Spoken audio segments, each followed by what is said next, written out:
एक समय की बात है। एक गांव में मदन नाम का एक व्यापारी रहता था। मदन का व्यापार बहुत ही अच्छा चलता था, जिससे उसके पास काफी धन था। मदन का एक परिवार भी था।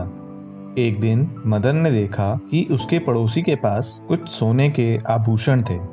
मदन का पड़ोसी ज्यादा धनवान नहीं था, इसलिए मदन को यह जिज्ञासा हुई कि उसके पास सोने के आभूषण कहाँ से आए।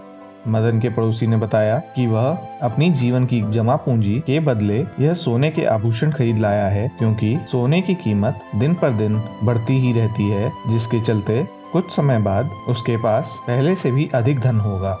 मदन को यह बात बहुत ही पसंद आई और मदन ने सोचा कि वह भी अब यही करेगा। मदन ने अपने कमाए हुए धन से कुछ सोना खरीद लिया। मदन दिन रात उस सोने को देखता और यही सोचता रहता कि किस तरह यह चमकीला सोना कुछ दिनों में उसे और भी धनी बना देगा। धीरे धीरे मदन का लालच बढ़ता ही चला गया और एक समय ऐसा आया कि उसने अपनी सारी जमा पूंजी के बदले एक बड़ी सी सोने की ईंट खरीद ली। मदन अब वह सोने की ईंट के साथ ही सोता और साथ ही जगता, उस सोने की ईंट के साथ ही भोजन करता, यहाँ तक कि उस सोने की ईंट के साथ ही नहाता। मोहन की यह सब हरकतें देखकर उसकी पत्नी ने उसे काफी समझाया कि जीवन में धन और सोना ही सब कुछ नहीं है और उसे अपने परिवार पर भी ध्यान देना चाहिए। परंतु मदन के मन में लालच इतनी बुरी तरह बैठ चुका था कि उसे लगने लगा कि उसकी यह सोने की ईंट उसकी पत्नी चोरी कर लेगी। एक दिन जब सब लोग सो रहे थे, मदन ने वह सोने की ईंट ली और दूर एक जगह सन्नाटे में जाकर एक पेड़ के नीचे गड्ढा खोदकर वह सोने की ईंट छुपा दी। अब मदन रोज सुबह और शाम उस जगह पर दोबारा जाता, उस गड्ढे को खोदता और उस सोने की ईंट को निहारता। धीरे धीरे करके मदन की अपने परिवार से दूरियां बढ़ती चली गईं और अब वह सिर्फ सोने के बारे में ही सोचता रहता था। वह हर रोज दिन में 3-4 बार उस पेड़ के नीचे जाकर गड्ढे को दोबारा खोदता और फिर से सोने को निहारता। मदन की इस अजीब हरकत पर एक दिन एक चोर की नजर पड़ी। चोर ने देखा कि किस तरह यह व्यक्ति रोज दिन में 3-4 बार अपने घर से बाहर जाता है और मुस्कुराता हुआ वापस आता है। एक दिन मदन का पीछा करते करते वह चोर उस पेड़ तक पहुंच गया, जहां पर मदन ने अपनी सोने की ईंट गाड़ रखी थी। चोर ने देखा कि किस प्रकार मदन गड्ढा खोदता है, सोने की ईंट को बाहर निकालता है और उसे बैठकर निहारता है और फिर थोड़ी देर बाद ही उसे दोबारा गड्ढे में डाल देता है और अपने घर को लौट जाता है।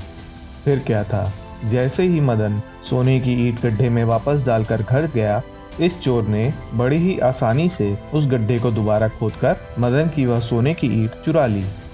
कुछ देर बाद जब मदन दोबारा उस जगह पर पहुंचा और उसने सोने की ईंट की तलाश में खुदाई शुरू की, तो वह देखकर हैरान रह गया कि ईंट अपनी जगह पर है ही नहीं।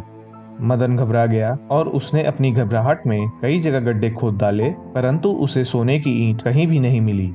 मदन अब अपना सर पकड़कर रोने लगा और अपने घर को वापस लौट गया। मदन की पत्नी ने देखा कि किस तरह मदन सिर्फ एक जगह बैठकर रो रहा है और ना ही खाना खा रहा है और ना ही किसी से बात कर रहा है। मदन से पूछने के बाद जब उसकी पत्नी को पूरी बात पता चली, तो उसने मदन से कहा, तुम व्यर्थ में ही चिंता कर रहे हो, यह बात इतनी बड़ी है ही नहीं। इस पर मदन ने कहा, क्या तुम्हारा दिमाग खराब हो गया है? इतनी बड़ी सोने की ईंट चोरी हो गई है और तुम कह रही हो कि यह कोई बड़ी बात ही नहीं है। मदन की पत्नी ने कहा, बिल्कुल, यहाँ तक कि मैं तो कहती हूँ कि एक काम करो, एक बड़ा सा पत्थर लो और उसे ले जाकर उसी गड्ढे में दोबारा से गाड़ दो जहाँ पर तुमने सोने की ईंट गाड़ी थी।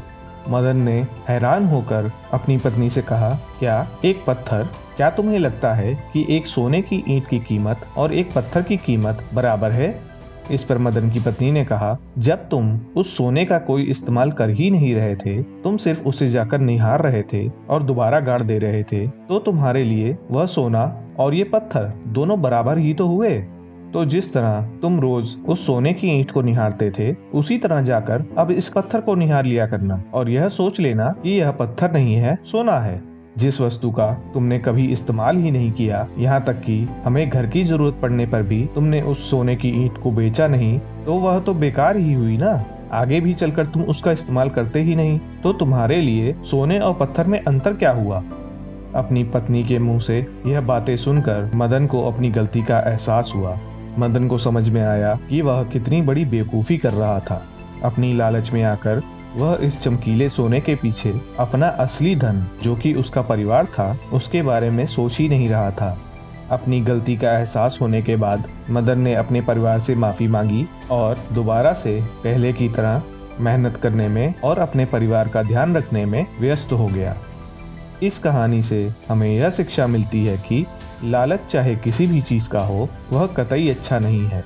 लालच हमारी बुद्धि पर एक प्रकार का पर्दा डाल देता है, जिसके चलते हम अपनी सूझबूझ का त्याग करके सिर्फ कुछ चमकीली वस्तुओं के पीछे भागना ही शुरू कर देते हैं।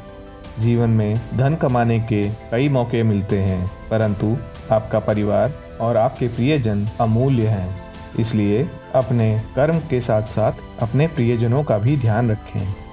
आशा करता हूँ कि इस कहानी से आपको भी सीख मिली होगी और उस सीख को आप अपने जीवन में भी लागू करेंगे।